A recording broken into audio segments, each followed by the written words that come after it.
I'm Peter Kahn, and I'm a professor of psychology at the University of Washington. I'm also a professor in the School of Environmental and Forest Sciences. And I direct the Human Interaction with Nature and Technological Systems lab.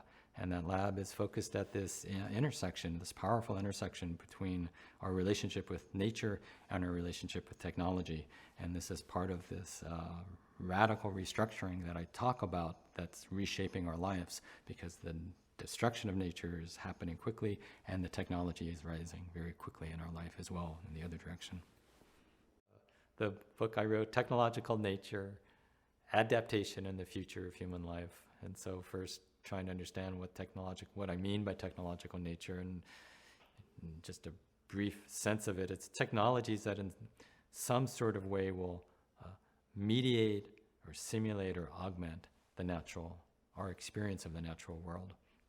So if you think even of, I don't know, just most people have grown up with digital displays of nature, even something like Animal Planet, and some people have learned a lot from that. So that's not actually being there, it's the film. Just like you use film as a media, now you have, in a sense, any of the film that has a nature stimulus, that's a form of technological nature that can be recorded.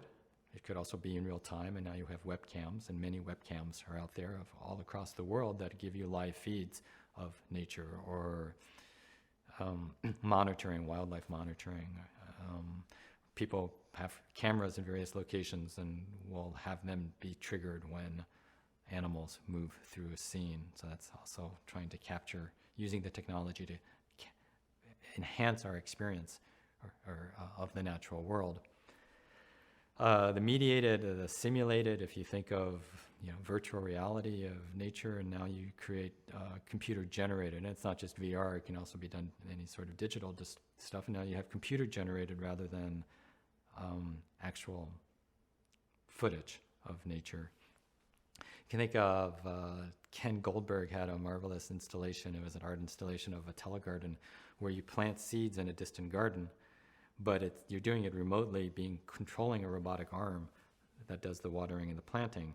And he's a fabulous engineer, but also an artist, and he's being very provocative. But you can feel there's telesurgery, there's telephones, there's telewarfare.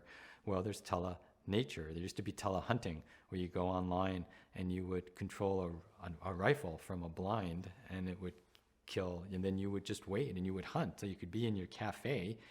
You could be a cafe anywhere in the world hunting in Texas through telehunting.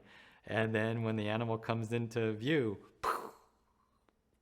then the owner would be notified, and the owner would come and skin the deer and ship it to your UPS.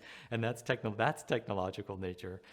The robotic form of thinking about animal robots, that's technological nature. So I've done a number of studies looking at children and adults and elderly interacting with robotic animals, because we know that the human-animal bond is a beautiful relationship. Well, what happens when instead of having the biological animal, we have a robotic form?